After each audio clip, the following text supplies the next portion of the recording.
This is the future of Africa. In this program, we focus on Horn of Africa's political, economic, and socio-cultural aspects. Let's share our vision, hopes, and professional critics. All views are esteemed. Stay with us.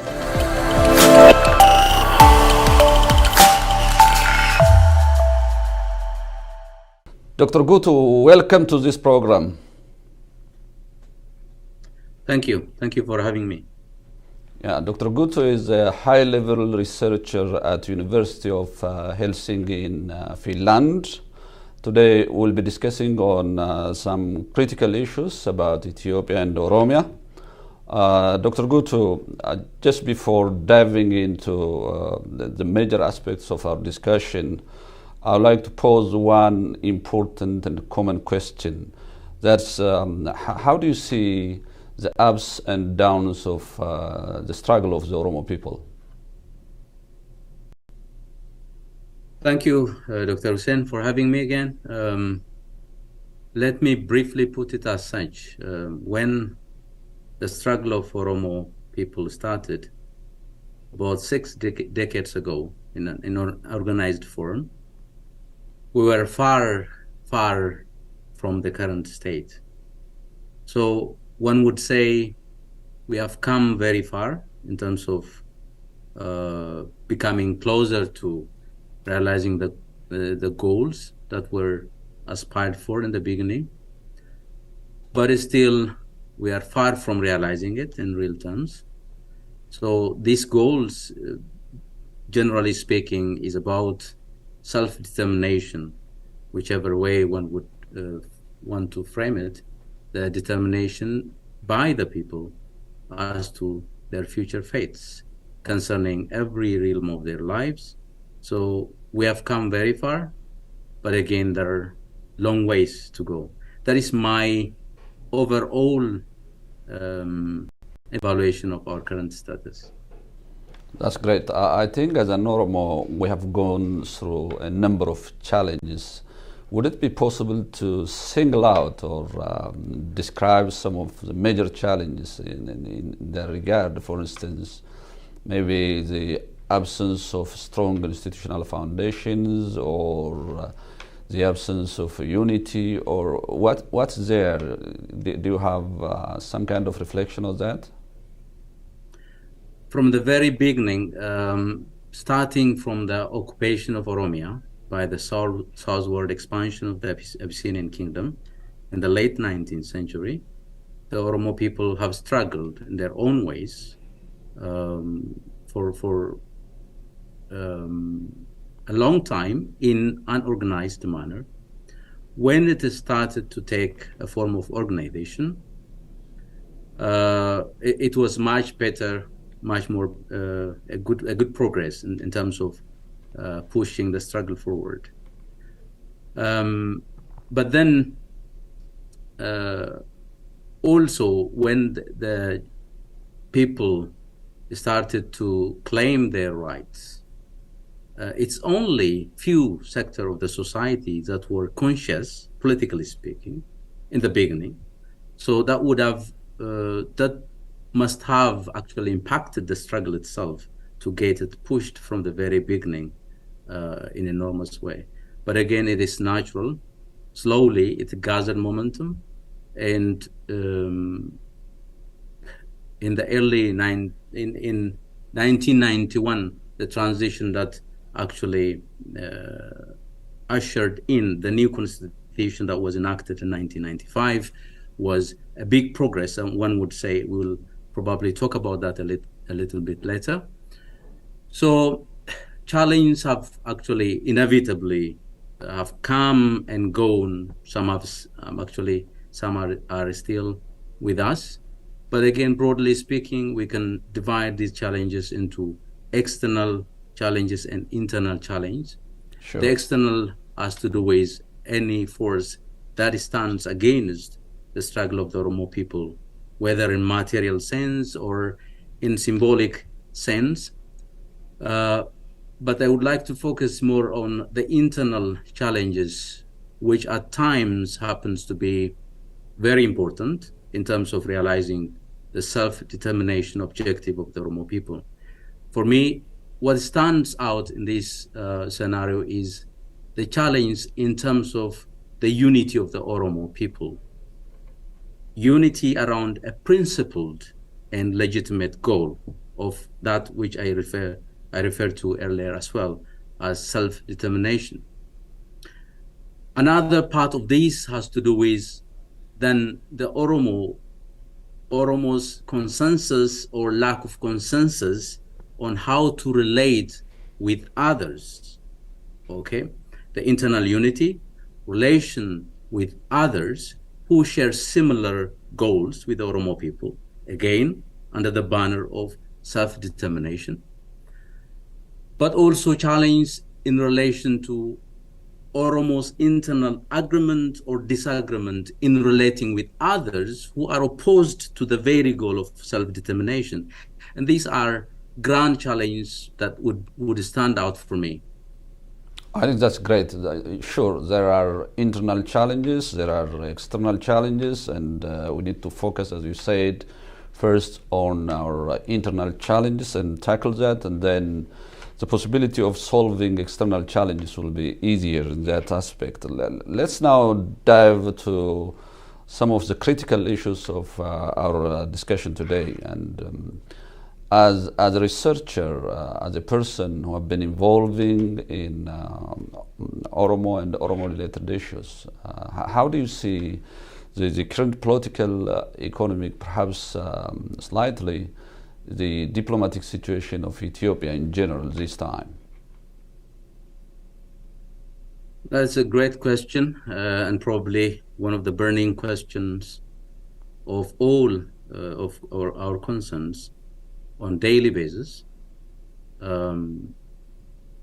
Simply not because of the enormity of the problem itself, but also considering that the time that has been lost, the opportunities that have been lost in rectifying all the problems, while not solving all problems, new problems accumulating one after the other, even complicating our situation, Ethiopia's situation, Oromo situation, in the process.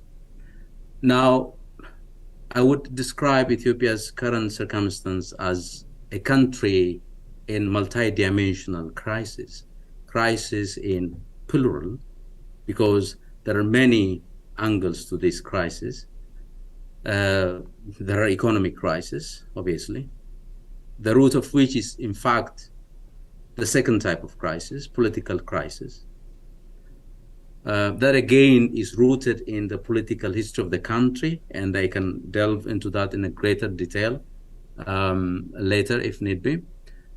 There is also an associated security crisis. Now, concerns of political demands, concerns of rights are even relegated to secondary importance as the crisis of the country is actually taken to another level of war and has become already full-fledged civil war. This we have been warning for the last couple of years, 3-4 years. Unfortunately, Ethiopia is in deep multi-dimensional crisis, and these are all connected to unmet demands and unresolved conflicts.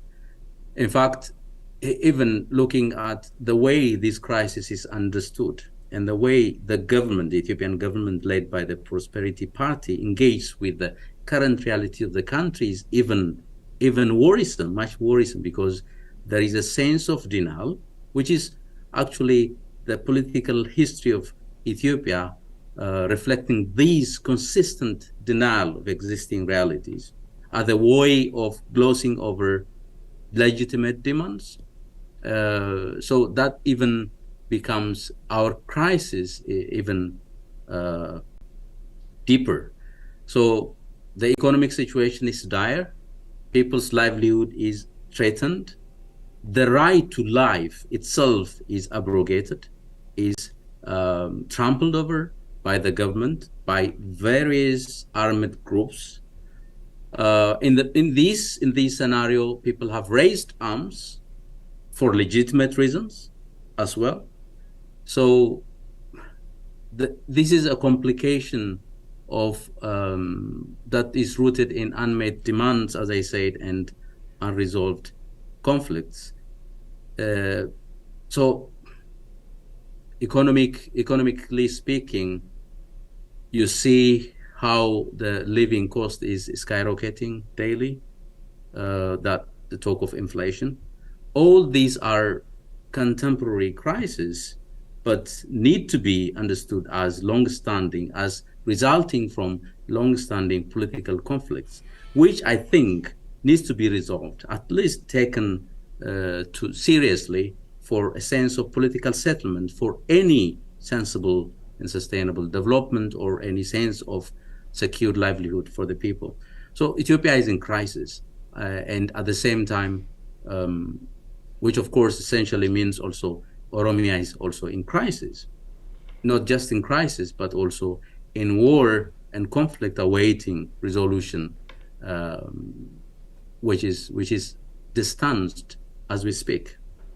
Yes, thanks so much. And you are slightly moving to my following question. That's about Oromia. Specifically, I think we need to examine the context of Oromia, because it's getting a serious challenge, and the world is not giving attention to that region and what's happening in Oromia.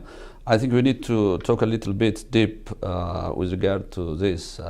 How do you see, in general terms, the current situation of Oromia, given a kind of a deep war, drought, famine everywhere, in Borana, Guji, Harar, RC, even now in some parts of fertile and green areas like Wulaga and so on. It's getting challenged. And then inflation is the other serious problem in the country. And corruption is there. And given this all complicated web of factors, how do you describe the situation of Oromia? Yes, actually the broader picture that we see in Ethiopia is also rooted in Oromia situation, and also somehow reflects the problem that Oromia has faced as a region, in a way, because being the biggest region in terms of population, and also in terms of land size, in terms of the economic base of the country, when there is no peace and security, and possibilities of development in any sense are greatly hampered. The crisis in Oromia is pretty much what spills over also the crisis as we speak of Ethiopia. But again, Oromia, being part of Ethiopia, also receives the implications or the crisis that happen elsewhere outside the region. Yes, war is going on. The nature of the war in Oromia is slightly different in a way, because even when the country seemed to be at peace with the rest of the regions, even when the ruling party seemed to be at peace, at least when there was no guns heard in other regions of the country, Oromia has lived actually in war for the last nearly 4 years now. That has its own implication. What makes Oromia situation also different is that the protest, the Oromo protest that propelled the government leadership, the current leadership, into power, did articulate a clear political legitimate demands that were never given any attention by the ruling party. And in fact, the ruling party, once coming to power, Abiy himself and the Prosperity Party, when formed into 2019, pretty much quickly moved towards silencing other voices and alternatives within Oromia regional state, to appear as the only representative of the people. In fact, if we look at the saga of the election that was held in 2021, you can simply, it speaks volume as to why Oromia is in current state. Again, as we try to understand current situations, the current crisis that we see also as multidimensional in Oromia, we need to also refer to historical grounds to it, because regime after regime, Oromia's relationship with the race, with the ruling party, with the Ethiopian state, has always been problematic, and that has very valid, tangible reason that is rooted in the 19th century occupation. Not to talk about the inaugural violence that was perpetrated in expansion of the Abyssinian state southwards, but the perpetual denial of the sufferings of the people and the sidelining, marginalization of the people politically and economically, decentering their demands in whatever way, demeaning their cultures. So this all has become a good reason, a legitimate reason for some self-respecting Oromo nationalists to raise arms as well. So the war has been going on for the last 4 years. Famine has hit. Drought is happening in the southern part and the southeastern part of the region. While we can somehow think of famine and drought, while we can consider drought as partly, at least, climatic reasons or non-human reasons, okay, that could also be debated. But the famine that follows drought situations is actually political, and you can look at how Prosperity Party tries to propagate a sense of prosperity, even in the context of millions of people going hungry and starving. And when you think of a government that considers its image as more important than the lives of people, then that country is actually in dire situation. So Oromia's situation is, in a way, disheartening, very problematic, very difficult, but also the continued struggle and the clear vision, at least, even in the presence of the elements around concerted, organized effort, divisions among the people, and for one reason or another, you can still hope for a better future, simply because the struggle is going on and it is principled and it's legitimate goal that needs to be pursued. What needs to be done, probably we can talk a bit later, but I can already say that self-reflexivity of considering one's own position and strategy in realizing certain goals could always be brought to examination and re-examination, and that would probably give clarity to the struggle. Oromia's situation is very bad, and at the same time, as you already indicated, has not been recognized internationally, or at least there is a sense of misrepresentations or giving it a little attention. Again, that would only perpetuate not only Oromia's problem, but also Ethiopia's problem going forward. That's great. I would like to capitalize on one important issue that you have been raising, that is the culture of denial, or I sometimes call it the fallacy of denial. If you look at the imperial time, Haile Selassie the first denied the drought and famine in Ethiopia. Then you know what has happened. And the Derg time, the Derg denied the drought and famine in the northern part of Ethiopia. And now currently the government is denying what's happening in terms of drought, famine. Forget about the natural aspect of it. Most part of it is not, I mean, man-made. It's because of war, and there is a tendency of forgetting, redistributing what's in the country. For instance, they do claim that the production is at best higher level, but they couldn't redistribute that, and they claim that they won't export wheat to the external world, but still people are, I mean, it's there, the problem is there. So why is this culture of denial? Is it the behavior of the government of Ethiopia, whoever comes to power, or can you reflect on that? Yes. I know you are not the right person to respond to that, because they are the one who should respond, but I want to get your reflection only. Yes, as an observer, I would say it takes actually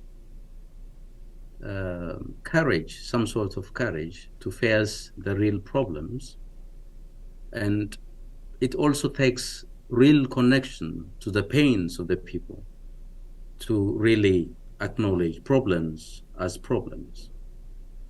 If you are pretty much overwhelmed by individual or private fame, or the urge to capitalize power, to consolidate power, and sell a romantic image of yourself as a leader, for example, as Abiy is doing,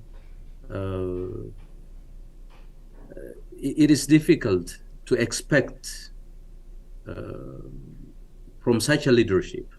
In fact, in my view, Ethiopia has never, ever got any leadership that represented its people well.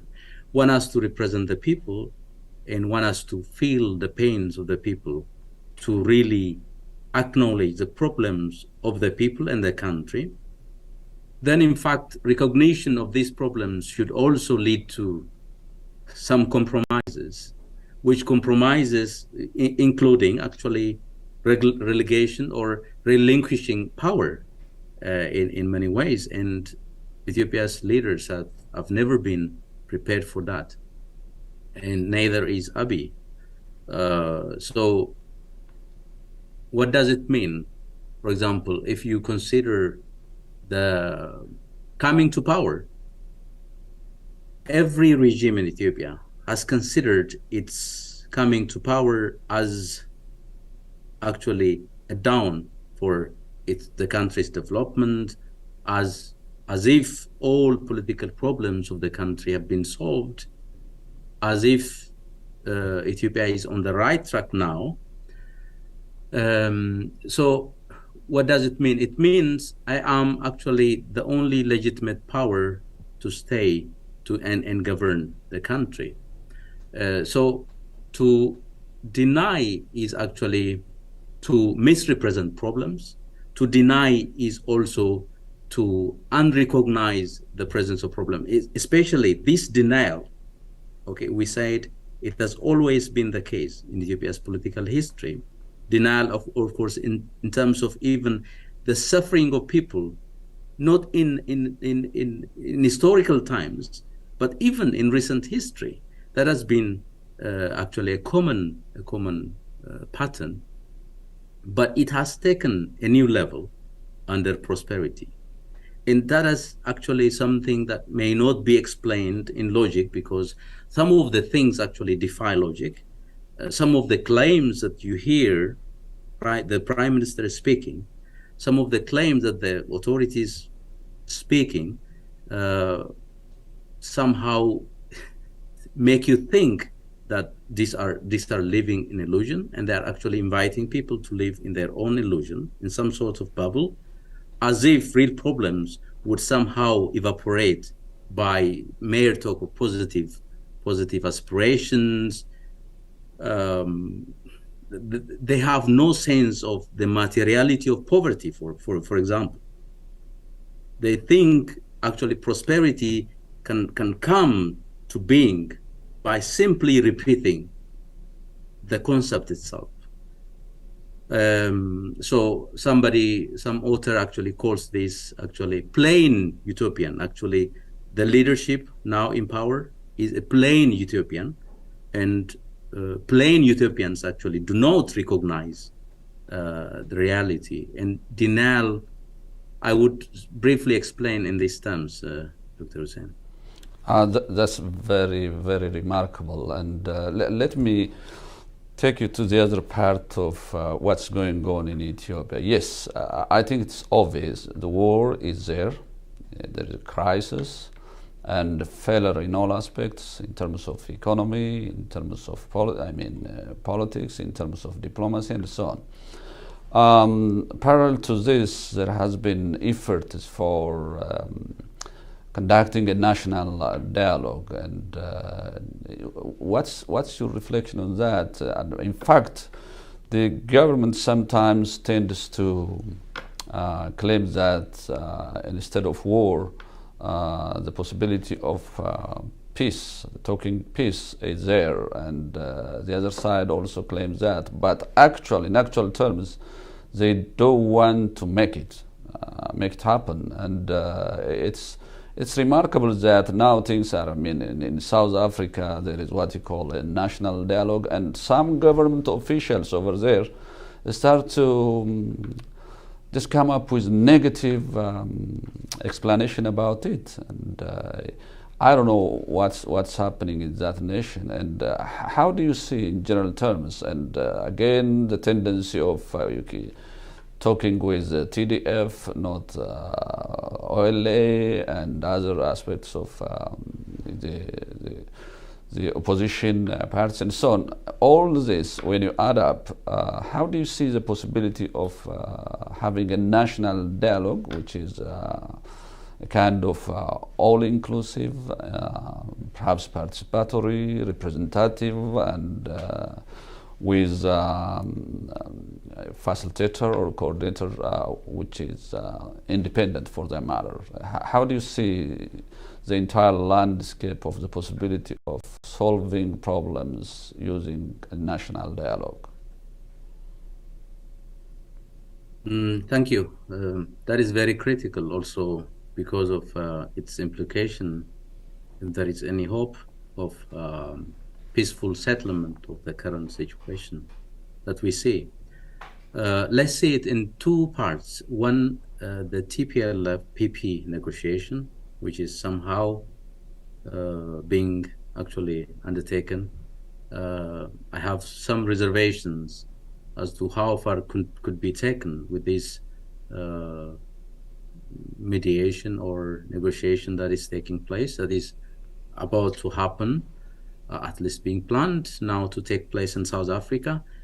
Now, my reservation has to do with the very nature of the PP government, and also the incoherence between the authorities, that somebody within the circle speaks of peaceful settlement, Abiy himself talking to settle the conflict peacefully, the government spokesperson talking about settling the issues through peaceful dialogue. Open to that, they have said it many times, not shown practically, because that could have been shown actually. Sense of trust building measures could have been taken by, for example, lifting the siege around the people of Tigray, for example, giving full access to humanitarian aid for those who need humanitarian aid. Those are very limited, and you can see that you can already question the preparedness of the Prosperity Party on the one hand to settle the issues peacefully. In fact, in addition to these, others, while the government sometimes talks of peace as a way of winning actually international community, as or profiling itself as an entity that is seeking peaceful settlement, because of also the pressure, diplomatic pressure, internationally speaking, to ease that pressure. officials taking government offices also talking in terms of settling the issues by military force and no negotiation with the TPLF. So that incoherence within the ruling party itself tells you how incapable, unorganized the government itself is. That said, yes, the issue of OLA and okay, that is one part, TPLPP negotiation. The other part is the national dialogue, where actually it was expected already to take place, to begin by now. I don't know if it has begun, because I've not heard of it recently much about it. A commission that was set was exclusively nominated by the ruling party, endorsed by the parliament, which is again dominated by the ruling party, and that there are legitimate questions that were already raised in the setting up of the commission itself, and legitimate Oromo political parties, which I consider independent of the ruling party, including OLF, Oromo Federalist Congress, Oromo Liberation Front, and Oromo Liberation Army. They have always expressed their concern, and in fact, even parties outside Oromo political camp were also contending, or at least claiming or expressing the non-inclusive nature of the supposed dialogue. And without being inclusive to begin with, it has no chance of success. Now, you can hope for a chance of success if you start with an inclusive process where concerns of all parties are taken into account, and setting up commission itself could reflect that concern. That has never happened. Beyond this, the issue of Oromo Liberation Army, that they try to actually belittle the challenge they are facing military-wise in Oromia, is another grand challenge. Interestingly, and this is actually the annoying in a way, because this should have been clear to even the international community. They assume by talking to TPLF, they indirectly would resolve. I don't know, they are actually deceiving themselves, or I don't know what objective they are going to achieve by this kind of discourse. By talking to TPLF, they would indirectly address the challenge they are facing with the Oromo Liberation Army. That would actually, that means they did not understand the real cause of the conflict they are having with the Oromo people, in a sense, because the Oromo youths, who were actually the principal force behind the transition that failed, unless resuscitated again, they are forced to take arms, and now the growing army that we see in Oromia, in the name of under the leadership of Oromo Liberation Army, is actually a result of denying voice to the Oromo people in peaceful forums, and the results of continued arrest, harassment of political leaders that we have experienced over the last 3-4 years, even under, against the promise of transition to democracy. So a comprehensive understanding of the situation would much better serve the purpose of peace if Ethiopia is to see any prospect of peace. Yes, I think that's perfect. I think one of the failure of the government of Ethiopia is its failure to respond to the question of nations and nationalities, and basically they moved to the other angle, the unitary angle, instead of responding to the question of nations and nationalities, particularly the questions raised by the Oromo people. Forget about the long-standing questions. We can refer to the 2014-2018 youth movement questions, and the government failed to respond to those questions. And instead of responding to those questions, the government tended to move to the other direction, and now we are in a deep problem, as we have said. And the other thing I want to comment is about Oromia. Unless you solve the problem of Oromia, or what's happening in Oromia, it's totally impossible to solve what's happening in Ethiopia. And that goes to East Africa and the wider community of the world. And that's how I understand. Now, let's go to the other part of the whole problem. I mean, let me ask you back to the issue of self-determination. You have tried to divide the problem of Oromos into two, internal and external. Forget about that. Now let's talk about self-determination. What is the essence of self-determination? Because there is some confusion over there. Some people decide the fate of the Oromo people from the very start, and others, and I personally believe that self-determination is up to the decision of the people, and those who struggle in the name of the Oromo people should give opportunity or provide opportunity on drive the Oromo people to that level of opportunity, and it's up to the people to decide about its fate. And how do you describe this? Yeah, people are careful in framing this self-determination, and sometimes for political reasons, sometimes for diplomatic reasons. But let's start by saying this. Self-determination is an internationally recognized right of all peoples. Then what is it? What is it that they determine by themselves?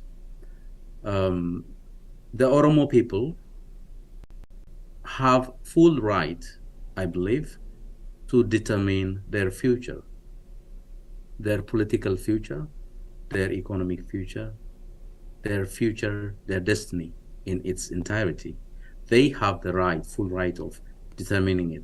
In this process, they could be led by certain organizations, and different organizations could take different positions.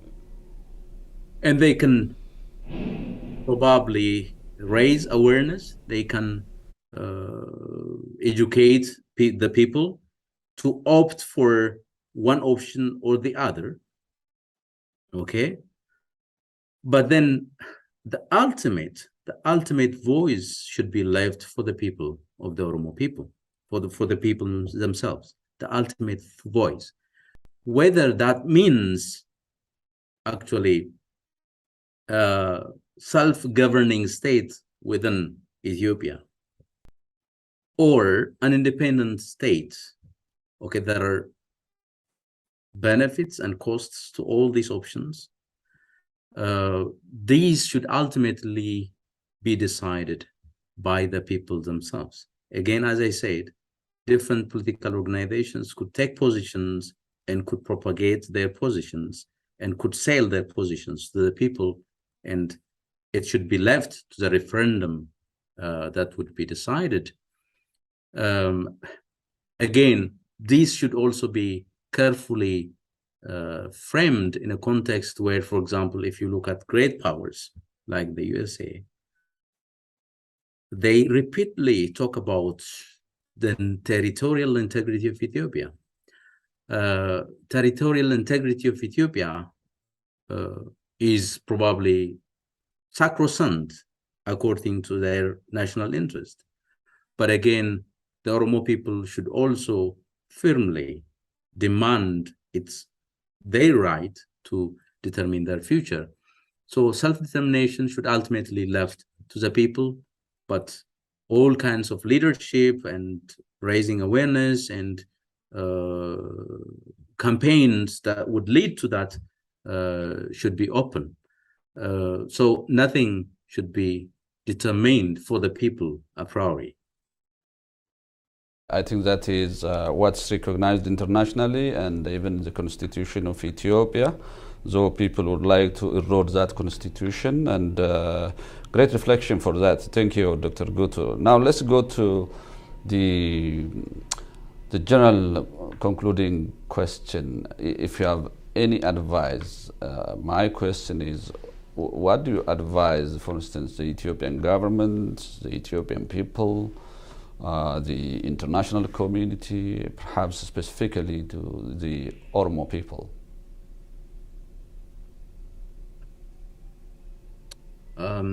Let me start by speaking to the Oromo people first, in a way,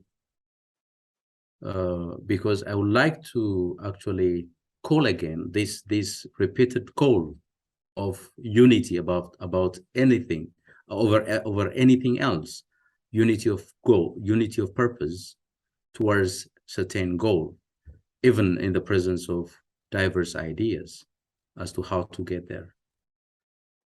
So that is the primary goal that I would like to advance as relates to the Oromo people.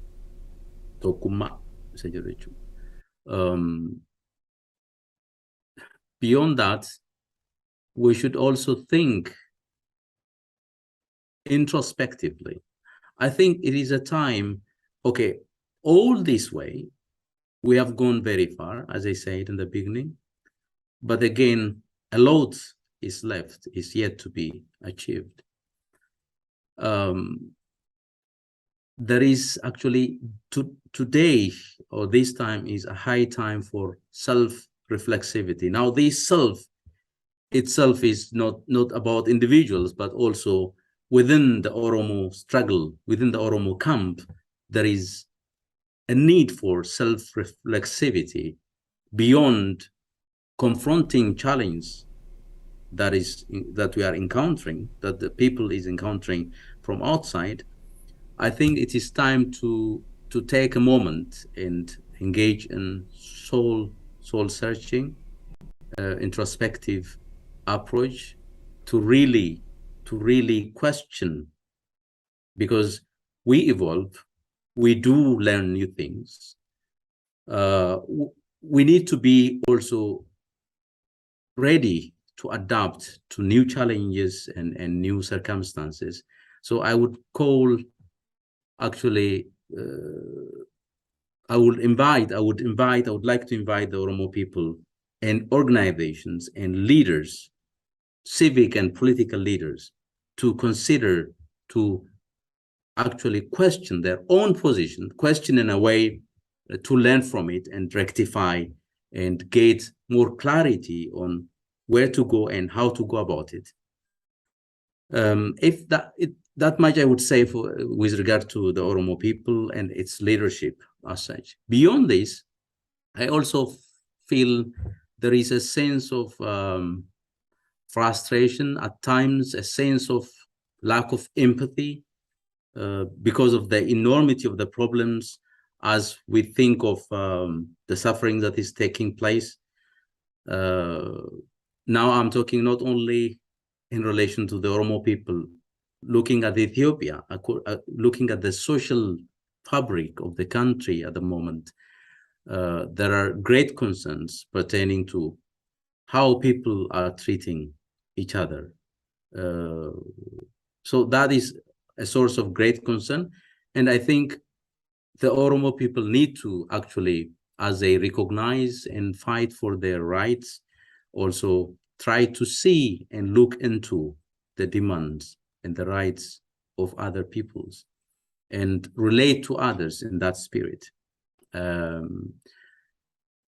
have no much advice for the Ethiopian government in a way, because, okay, I don't think they're open to critics, or they're not very responsive to this kind of critical voices or calls. But again, let me say this: unless the problems are recognized the way they need to be recognized, unless they address the political fundamental problems and demands of the people, there is no way they can circumvent or get away with the current situation. There is no solution. There is no way to prosperity without solving fundamental problems, which they are denying. Now then, it is a question of stop denial and start coming to terms with reality.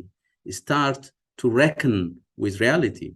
One is to do with actually recognizing OLA as a legitimate force to reckon with, to engage with on equal terms, as they are actually appealing to negotiate with the TPLF as well. And for the international community, for Ethiopia to see any prospect of peace, I don't see, as you also alluded to, already mentioned that, I don't see Ethiopia being at peace without being at peace with Oromia.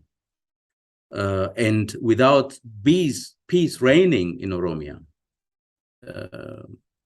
I don't see Ethiopia being peaceful and setting the grounds for prosperous future. So the international community, I don't think this is too difficult for them to understand, but I fail to make sense of why they are actually trying to ignore the situation in Oromia. But that seems to be in the interest of the ruling party at the moment, because any other voice is considered to be a threat to its power. The Prosperity Party wants them to treat this way. And given the violent, greater scale war that is going on in the north, probably they are trying to justify also giving priority to this one or that one, but ultimately, without recognizing the problem in Oromia, without actually settling the issues in Oromia, which also relates to the issue of the constitution and the rights of people that you already mentioned, I don't see peaceful resolution to the current circumstance in Ethiopia. Great reflections, Dr. Gutu. And finally, I would like to give you the final opportunity if you have a final remark or remarks within a split of second. Yeah, again, it is important to think of contemporary problems, crises, problems, conflicts, war in Ethiopia in historical terms. When this government, this leadership came to power in 2018, 2019, it quickly started to form commissions which some legal authorities, some legal experts framed it unconstitutional. And all of a sudden, actually, pro-Ethiopianist, the unitary camp actually tried to capture the opportunity and to capture the discourse that was actually inculcated by the Prime Minister himself, by the very inaugural speech where he referred to the return of Ethiopia, his aspiration to bring Ethiopia back to its glorious past. That was actually a very indicative of the dangers the country was to face. So trying to reverse or frame Ethiopia's problem within the last 2-3 decades and ignore everything before that, and trying to use this sort of crisis, even worse, to advance structural violence, or even to bring back or to actually dismantle the rights people have achieved so far, is even more dangerous as we go forward. So let me say this: there is conflict, probably that needs to be given greater priority, but then whenever you think of conflict, we need to map it properly, and that mapping of conflict should be not only of contemporary perspective, but also from political historical perspective. It should be mapped. What are the interests that are playing out? What are the players? A complete list of players that are involved. What are the motives behind this? What are the demands? Some are legitimate, some are illegitimate. Of course, these legitimate and illegitimate claims cannot be entertained equally. So legitimate claims and illegitimate claims should be identified. And if there are legitimate goals, they need to be brought together. And that is actually what should be placed on table for discussion. And these ideas actually are the result of actually long-standing research by a person called Johan Galtung, who proposes three main ideas in resolving any conflict: mapping the conflict, identifying legitimate goals, and bridging these legitimate goals, because these legitimate goals in principle could coexist. Now, if we think of dismantling people's rights or denying people to determine their future, that is not legitimate. And so I think for peace to reign, there should be equity. There should also be empathy in terms of relating to the other party. And the unresolved conflicts, unresolved trauma of historical times or contemporary times, which are really enormous, need to be settled. And I think this should be very clear, but they tend to be ignored at times. The international community could do better, actually, in principle, could do better, and they should do better. With this, we conclude our discussion today with Dr. Guto Olana on the current political, economic, diplomatic situation of Ethiopia and Oromia. For those of you who would like to share your vision, professional critics, hopes, and so on, the door is open. My name is Hussein Kader. You can send me text on my Facebook. See you next time. Profoundly thank you, Dr. Guto. Thank you, Dr. Hussein.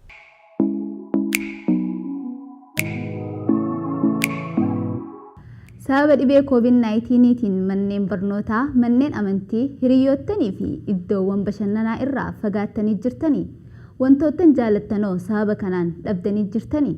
Eeyyeen wantoota jaalattutti deebi'uudhaaf sodaa malee bilisaan deemuudhaaf talaalliin COVID-19 fudhachuu si barbaachisa. Talaallii COVID-19 fudhachuudhaaf murteessinaan dargaggeessa yookaan dargaggeettii taanaan gaafii qabaannaan ogeessa fayyaa kee gaafachuu dandeessa. Fayyaan qabeenya, fayyaan jireenya.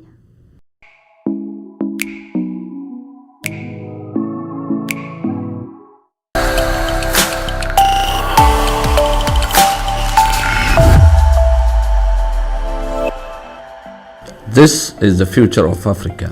In this program, we focus on Horn of Africa's political, economic, and socio-cultural aspects. Let's share our vision, hopes, and professional critics. All views are esteemed. Stay with us.